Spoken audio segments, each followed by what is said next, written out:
John 15:26 is pretty easy to translate in terms of the individual words, but it can kind of be a nightmare if you're not watching your clauses. So identify the relative clauses, the prepositional phrases.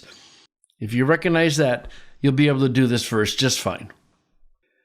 Hatan elthe ha parakletos, han ego pempso humin, paratu patros, ta pneuma tes aletheas, ha paratu patros ek paruatai, ekenos marcherese peri emu.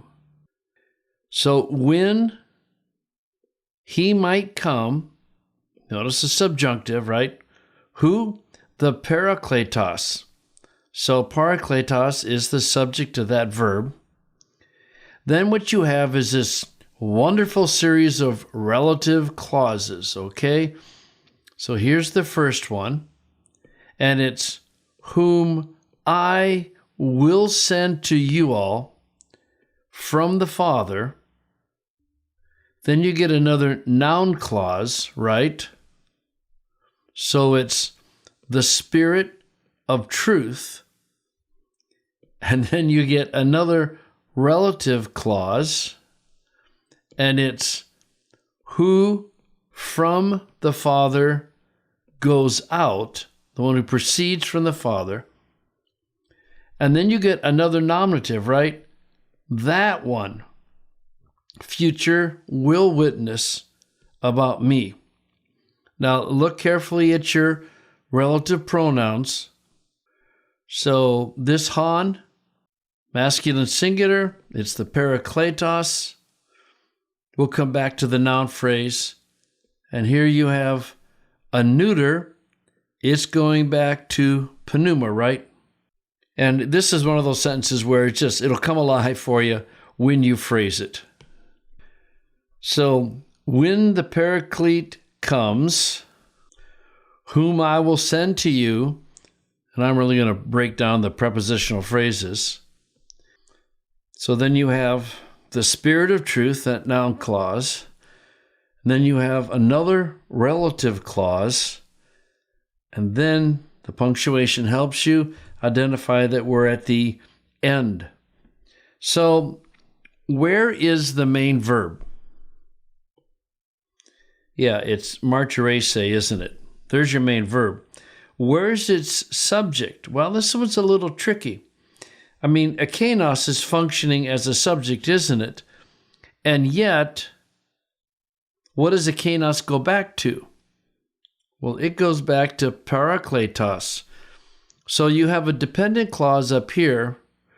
When the Comforter comes, and then the ekenos is pointing back to the Comforter. So let's start getting these things indented. When the Paraclete comes, that one will witness concerning me, so it has to be over the verb.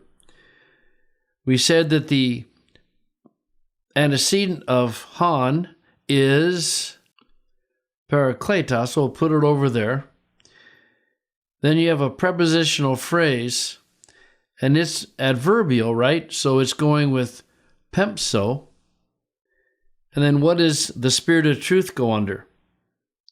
Well, it's in apposition to parakletos, isn't it? Because the Paraclete is the Spirit of truth. I can see run out of space, so I'm going to pull this back and draw the arrow connecting the relative pronoun and its antecedent. And that means I can pull this back. He'll send from the Father. The Paraclete, this is a little tricky because it goes through words, but I think you could find some way to indicate it like that the Paraclete is the Spirit of truth. Now, what are you going to do with the next relative clause? Well, it's modifying pneuma, isn't it? Neuter singular. So I want to connect it, but I don't have enough room on the page, so I'm just going to bring it back to something like this, and then connect the antecedent to the relative pronoun. And now you've got your main sentence out there where you can clearly see it. That one will witness about me, knowing that a kainos is going back to parakletos. So there's the structure of the sentence. And when he laid out in its phrases, it gets a little easier to translate, right? All right, good job.